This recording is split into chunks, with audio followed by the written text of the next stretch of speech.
And what inventory is just for definitional purposes, is what you sell. It's the stuff that you sell. You might make it, you might buy it from another company, but inventory is what you sell to make money. So it's not specifically any item, because one company's inventory is another company's equipment. You know, everybody has their computers, right? So for us, computers are equipment because we use these to do our business. For a computer company, for a company like Apple or Lenovo, then a computer is going to be inventory, because that's what they buy and sell to make money. So when we think about inventory, we think in terms of what companies have, what they use to buy and sell in order to make money. One company here is General Electric, and the thing to know is that General Electric, does anybody know what General Electric does as a company?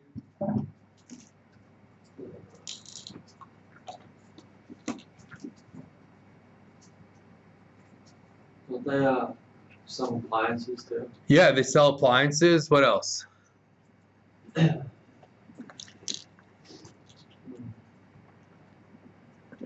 Let's look online, we'll see. And now that I have a computer that's not going to shut down when it's online, this is pretty exciting.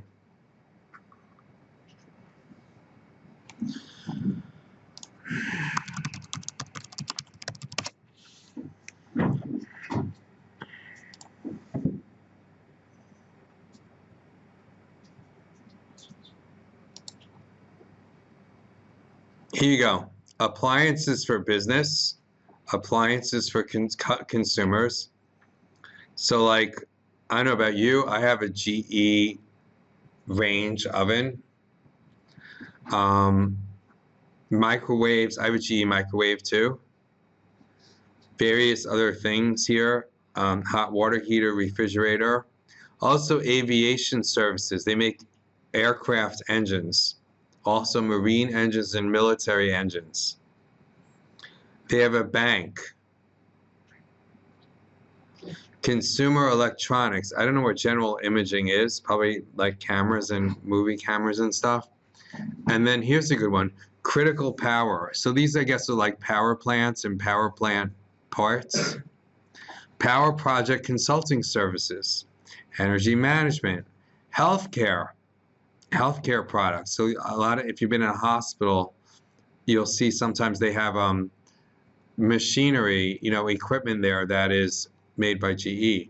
Home improvement. I don't know what you would, oh, like sealants and stuff, by GE, like stuff for the housewares. I don't know what housewares are. Let's see. Oh, a blender. All kinds of stuff. Look at this. Roaster ovens, toaster ovens, blenders, juicers, food processors, iron, industrial solutions. I guess that's like electrical parts. There's more. Intelligent platforms as opposed to, I don't know, unintelligent platforms. Lighting for business. Lighting for consumers, like light bulbs and stuff.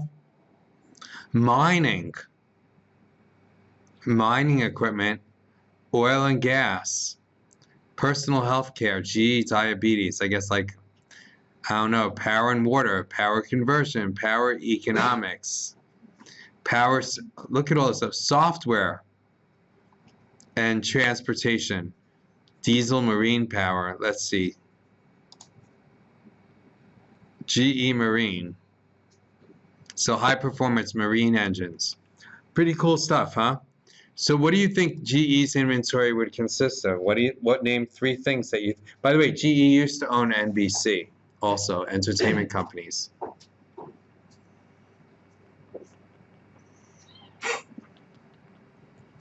Light bulbs, appliances, aircraft engines. And this is from GE's inventory footnote. All inventories are stated lower of cost to realizable values. We said that historical cost is a basic principle of accounting. We try to value things at historical cost. So that would be cost. Realizable value means how much you could sell it for. Cost for substantially all GE's U.S. inventories is determined on a LIFO basis. Cost of other GE inventories is primarily determined on a FIFO basis. Now let's talk about LIFO and FIFO. And oh shoot, I don't have a stylus. You know what, can I borrow somebody else's stylus? Because I need a stylus for this. Thank you. We'll see if it's the stylus or the computer. How could these things break? All right, so let's suppose that you run a convenience store. Oh, I don't even see a button here for a pen. Try using their OneNote. Go press the home button. I'm not playing with it now.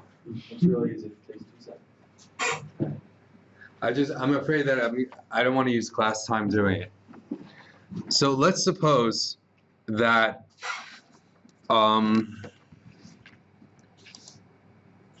oops. Today's not going my way.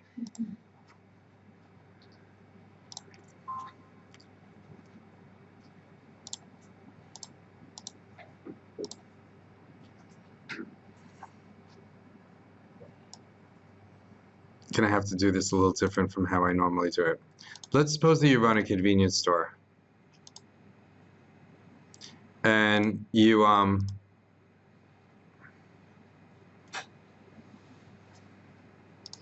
purchase 6 cans of soda. On June 2nd, you purchase a can of soda for 20 cents.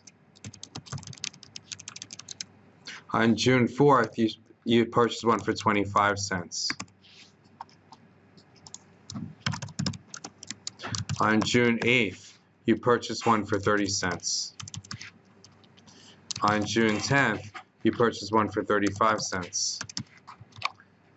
On June 14th, you purchase one for 40 cents.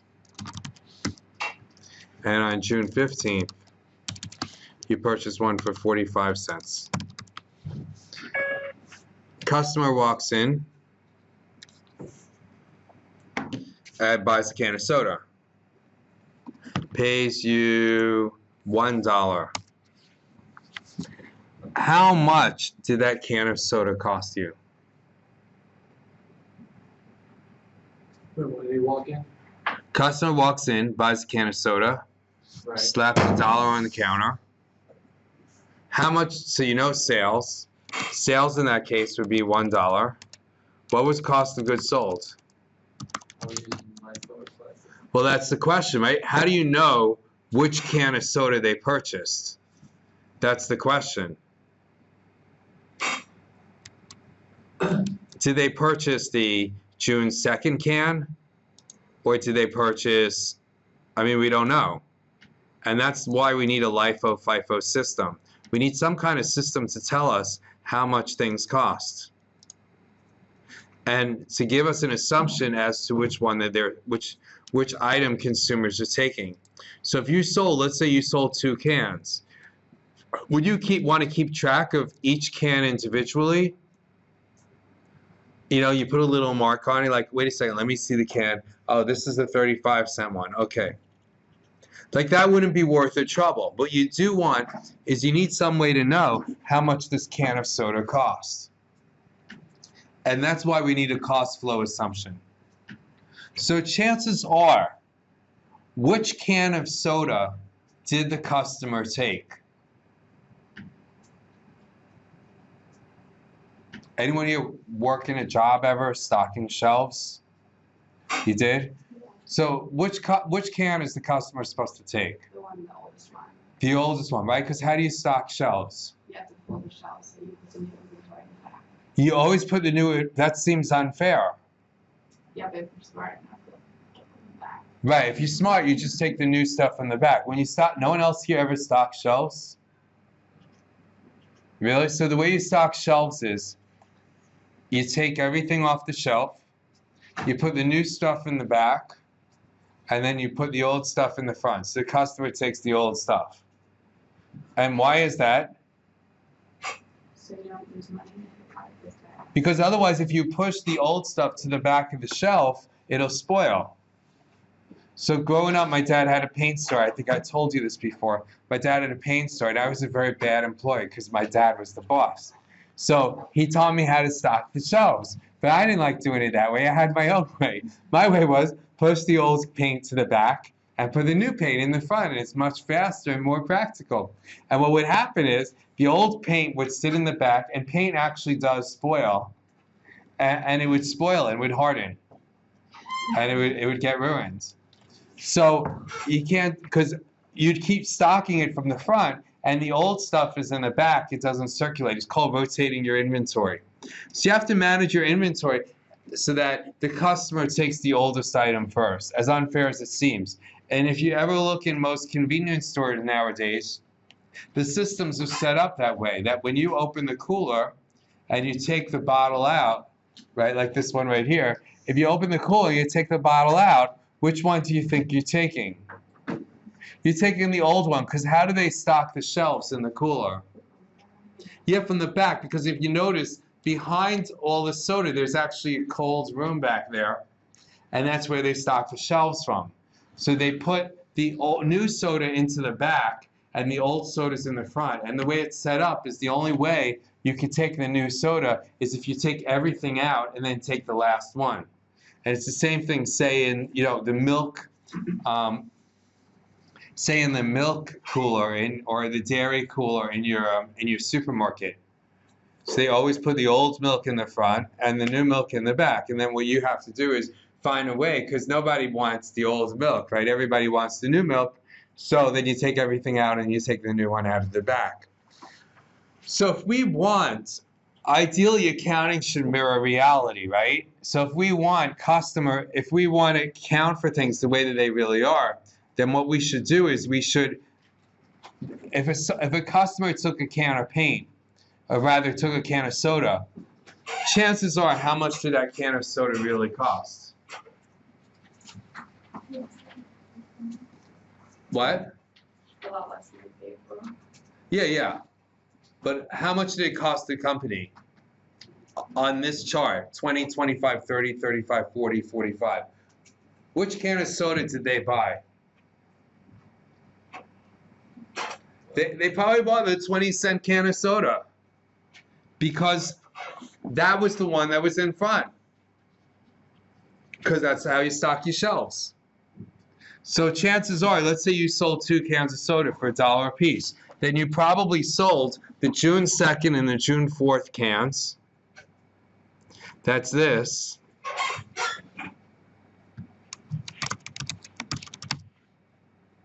So your cost of goods sold would be 45 cents, and therefore your gross profit would be $1.55. Now, in that case, what's the value of the remaining inventory?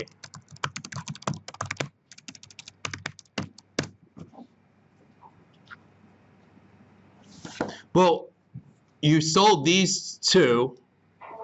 What's the story with these 4?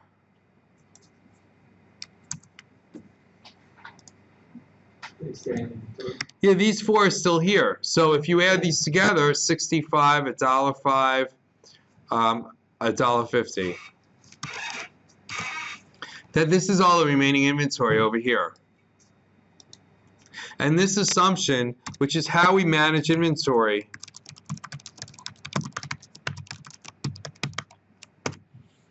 is called FIFO. First in, first out.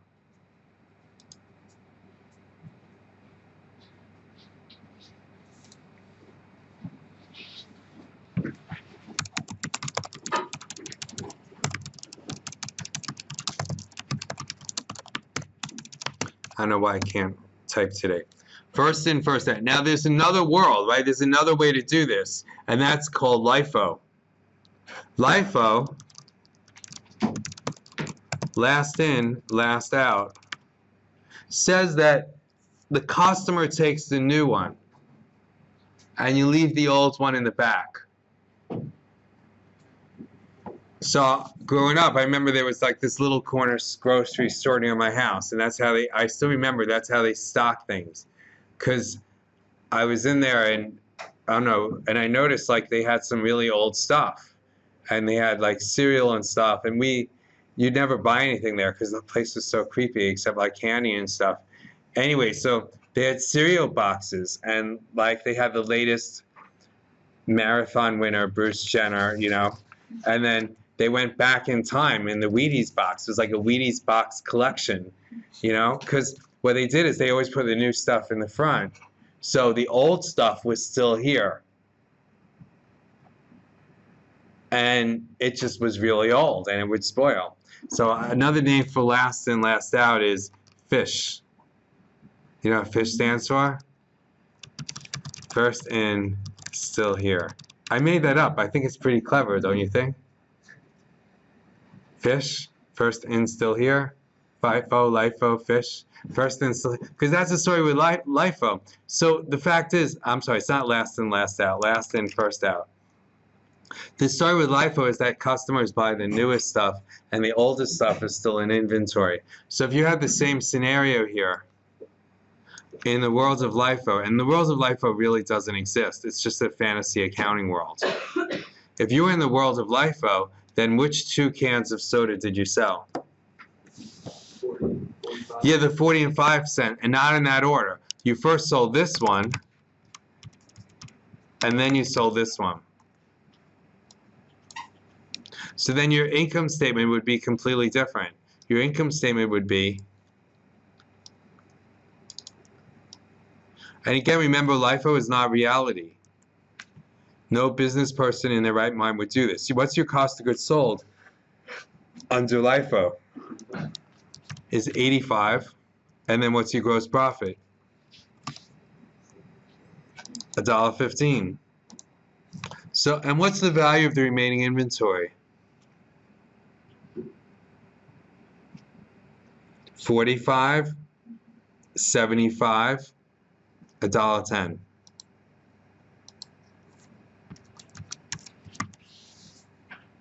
Because these are the 4 that are still in inventory. And you could keep selling these, right? But you'll still have these old items still in inventory. So that's LIFO and FIFO. Now there's another approach that you can take, a very different approach, and this is called weighted average.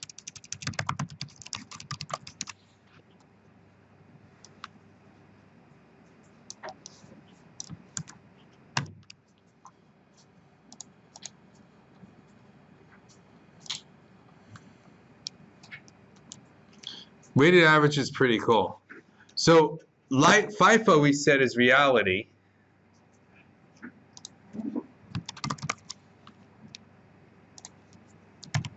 FIFO we said is reality. LIFO is what some accountants do. And by the way, the reason why companies might like LIFO is because, let's say, now, do prices usually go up or down?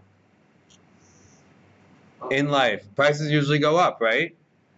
Unfortunately, we live in an inflationary world. Not a deflationary world would have a different set of problems.